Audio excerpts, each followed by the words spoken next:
This is the Shift Shapers Podcast, connecting benefits advisors with thought leaders and entrepreneurs who are shaping the shifts in the industry. And now, here's your host, David Saltzman. There's been a lot of talk, and we've all heard it, about AI or machine learning and whatnot, and all of the marvelous things that it's doing in a lot of other businesses. We haven't seen tons, other than maybe some chat applications and whatnot, we haven't seen tons of it in our business yet. The good news is that that's changing. The better news is that we invited Lonny Stormo, who's CEO of Pop's Diabetes Care, to join us to talk about some interesting stuff that they're doing with AI and that they think is going to change the way a lot of treatment is delivered. And hopefully their efforts will catch on with the rest of the industry. Welcome, Lonny. Thank you, David. Good morning. How are you doing? I'm doing great, thanks. A pleasure to be here, and thanks for spending your time with us. We appreciate it. Let's start off with a little bit about your background, because I think that will be instructive as we go forward. Yeah, so I started out in my career as an electrical engineer. So all of my career has been based on, developing products both for space as well as healthcare. And a big part of that has obviously been devices and software, and specifically I spent 30 years working at Medtronic, the biggest medical device maker in the world. That's been a great way for me to get positioned in terms of what's going on in the healthcare industry and how has it been changing over the last 30 years. Now, one of the things that you talk about, I think it's on your LinkedIn profile, is democratizing healthcare. It's an interesting phrase, and it caught my eye, and I'm sure the listeners will be interested. When you talk about democratizing healthcare, what does that mean practically? Well, first of all, what's the concept, and then what does it mean in terms of practicality? Well, I'm glad it caught your eye, because that's exactly what I'm hoping to do with that and spur a little conversation about kind of where healthcare is going. It became clear to me in my final years at Medtronic that a big part of what was going to happen in healthcare was that people were going to start taking care of themselves. In a way, the patients of today are the physicians of tomorrow through technology. And, as we've seen happen in other industries, like travel industry is the one that's really specific that I use all the time, is, 10 years ago plus, we all went to a travel agent or went to a Delta ticket counter or something like that if we wanted to travel.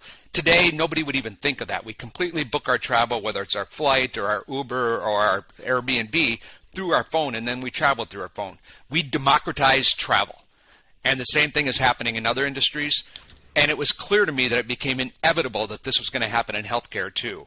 And so actually one of the reasons that I left Medtronic 5 years ago was I believed that I wanted to be part of democratizing healthcare. And so yes, that is my LinkedIn headline because I believe in it so strongly. So let's talk a little bit about that. In a practical sense, we'll get into what you guys are doing with diabetic care in a minute, but in a practical sense, what does that mean? I mean, as a patient, how do I get my healthcare democratized, and why do I give a rip about that? Why does it matter? Yeah, well, I'll start with the second question, because to me, that's what I have a passion about, is the consumer experience of healthcare. I believe that we should be obsessed in the healthcare industry with creating the types of consumer experiences that we've seen, in every other industry happen, whether it's online shopping or, again, travel. And so why you should give a rip is that this is the opportunity for you to get healthcare like you would expect to get it. Who ever thought that the way you should treat a customer is for a patient to go into a clinic and sitting in a waiting room, you as the customer sitting in the waiting room, waiting until somebody calls your name? Who wants that experience? What I think we want as consumers is to consume healthcare like we consume anything else. And it should be that type of experience, and why people should care about it. And, is there indications that it's happening? Look back, at the beginning of companies like Fitbit, and how we all started spending our own hard-earned money on buying simple things like activity trackers and apps that go along with that, so that we could all start to kind of, be healthier and take more steps. And it's clear that that has started to happen, and now we see more and more coming into the consumers' homes so they can take care of themselves as opposed to going to a doctor and sitting in a waiting room. Well, I mean, there's no question in all of my conversations and with clients that I work with, user experience is the new differentiator. They don't even care so much about out-of-pocket costs, although that's still important, but they care about how it's delivered. It's the reason why, speaking personally, I have a perfectly great commercial healthcare plan that's provided by the folks I work with. But I also spend money to belong to a direct primary care practice because I don't like going and sitting in a doctor's office and waiting 30 minutes when I'm there on time and nobody else seems to be able to be on time. So, is this a trend that's being driven by, or the beginning of it that was driven by boomers? Because we all like, total control over everything. We're very selfish that way. Yeah, that's a great question. I hadn't really thought about it in terms of, is the boomer, kind of perspective driving it? I think what I see as driving it more is that we've started to see those experiences be improved so much, right? I mean, online shopping is a perfect example where you used to have to go to a department store and try on clothes and so forth, and now you can just kind of hit your, buy with one click and it shows up at your doorstep. Or even these, companies that have basically started sending you boxes of clothes based on your preferences, and you get to send them back if you don't like them. So we saw that happen, whether we're boomers or, millennials or whoever, and we said, you know what, how come this isn't the way healthcare is being delivered? And I agree with you and your comment about, you're willing to spend a little bit more for that better experience. User experience always trumps price. And I believe that user experience is going to win out in the end in healthcare. Well, it will. I mean, I'm curious, as you've gone through this quarantine period with everybody else, has the last 15, 16, 17 months amped up the volume on the desire for having care delivered in a setting that's comfortable and kind of more of an on-demand operation than a push-pull relationship?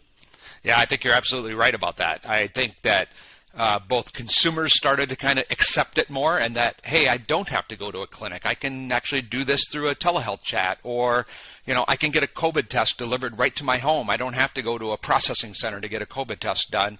And so we've all started to recognize that a little bit more. I think the really big recognition was more on the healthcare industry side to say, oh, wait a second, we should probably think about how to deliver healthcare differently, and consumers actually want to do it differently and so forth. So I know I've sat in on some conferences in the last few months here where, the healthcare industry, whether it's providers or payers, have been super proud about kind of their telehealth visits going from almost nothing to, that's the primary way they're delivering care. And I think that's just been a realization from the healthcare industry that consumers are ready for this. We talked a couple of episodes earlier to a group that's created what they call a clinic, but they have no bricks and mortar. It's all a nurse practitioner driven. They go to people's homes, just like those of us who are old enough to remember house calls, which I kind of barely am, because that's what their patients want and that's what they want to pay for. There are folks like my friend Sam Kamar who are building little telemetry devices that hook up and they're platform agnostic, that hook up to people's smartphones so that when a physician is doing a telemed visit, they don't just get to look at the patient. You can stick it in your ear. They can direct you to put it in your nose or your mouth, or it gives them different vital signs and whatnot. So it's clear that it's coming. Let's talk about where you guys are focused a little bit. You guys focused on diabetes. And, as an old TPA, I understand how huge a problem that is and how much more manageable a problem it is if you can get a handle on it early on. What brought you to that particular part of the marketplace? Yeah, there's really three reasons. The number one reason is I live with type 1 diabetes, and so I understand how it is every day, for a person with diabetes to be managing their condition. And for me, that kind of standard of care, and it's still the standard of care across the world today, is, people get a test kit, and they're expected to use that. And for me, that usually sat in my bathroom because it wasn't very convenient for me to have with me all the time. And then I'd go see my doctor every 6 months for 15 minutes. But I was basically on my own to manage this condition, which is kind of the second reason, which is, this is a self-care condition, and it needs to be managed while you're living life. And then the third reason really is what you said. It's huge, right? I mean, this is a big, big problem, not only in the U.S., but in the world. And so, we felt like if there's really the opportunity for a self-care platform, diabetes is a perfect place to start in that platform. Well, I mean, but it's interesting because I know something else that is in your literature and something that we talked about in our off-air interview is that people don't want to be remotely managed as patients. So this sounds a lot like remote management, but yet it's different. Are you providing tools for the diabetic and then counseling on how to use them? What's different about that than being managed remotely? Yeah, I think there's a huge difference between remotely managing as a patient versus self-care using a tech platform. And so let me describe that a little bit. So when we're remotely managing people as a patient, we're creating connected type data, and then there's live coaches who are kind of watching that data and interact with you based on what they see with that data, or call you or text you, and have these chats with you.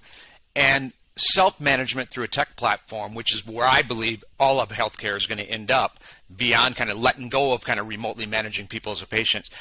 It starts with nobody strives to be a patient.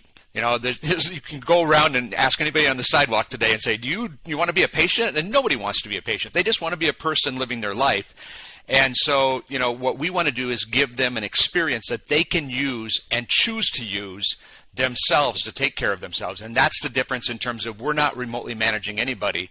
Just as an example of that, at POPs, when somebody starts using our solution, we don't call them a participant, we don't call them a member, we call them an owner, because now they're in a position where they can start to own their own life using our technology. We don't have any live coaches, we don't do any of that. We give you an AI virtual health assistant called Mina, who's with you in between those doctor visits. And then we give you a simple way to test your blood sugar too. And so now you can kind of do this while you're living your life, and that's, to us, is the difference.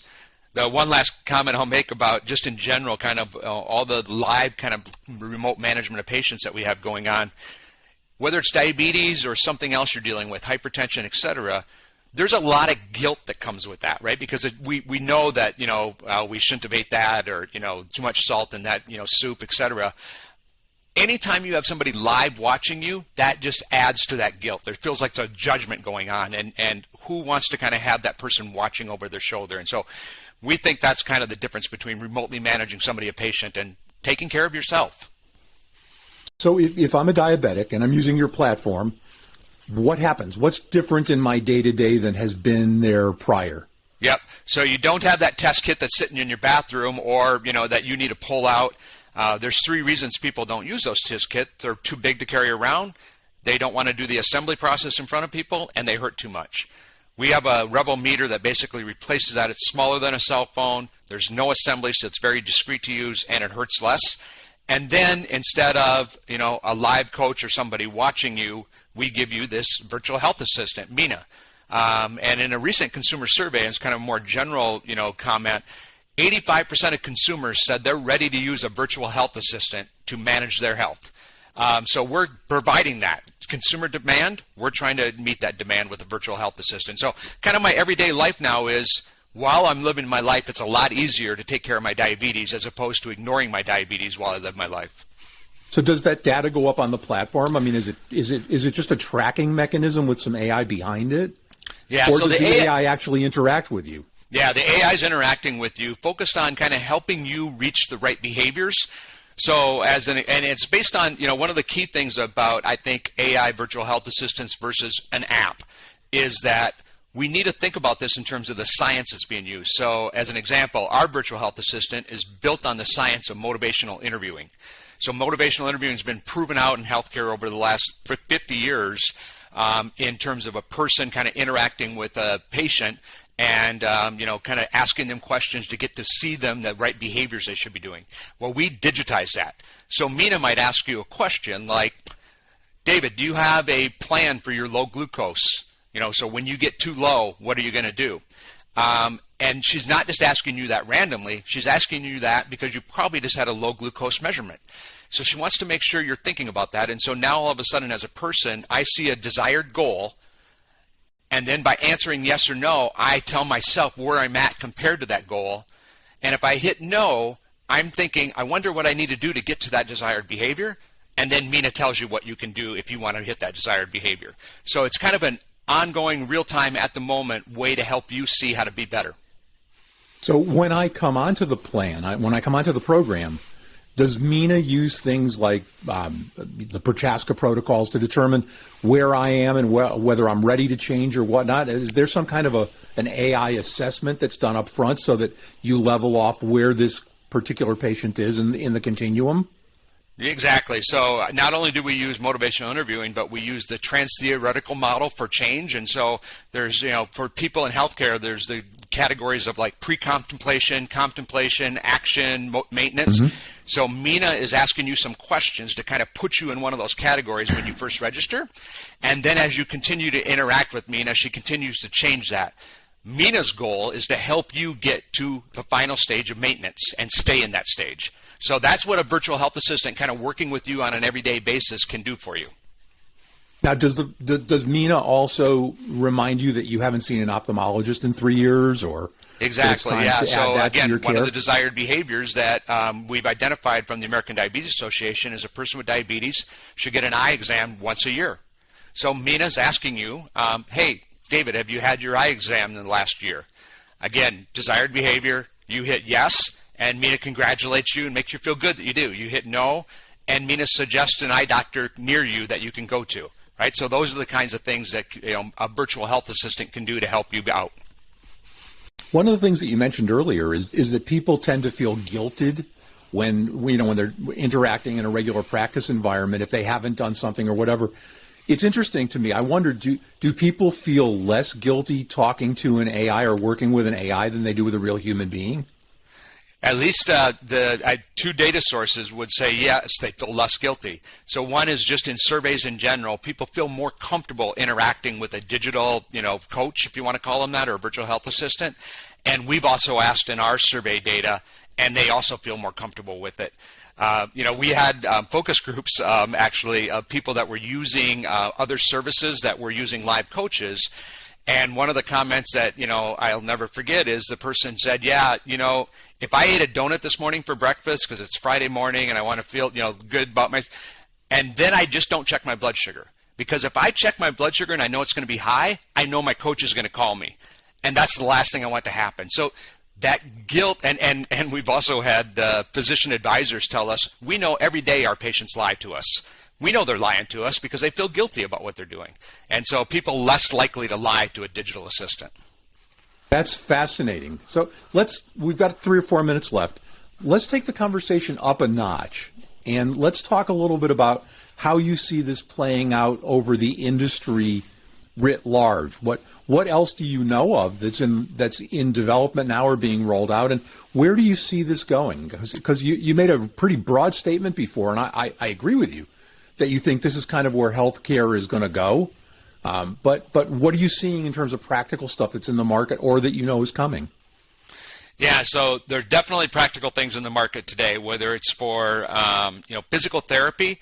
There are companies that are basically selling sensors that you can attach to your legs or arms, and then the virtual coach is basically making sure you're doing the exercises in the right way and the right number of times and prompting you about that. So that replaces you going into physical therapy.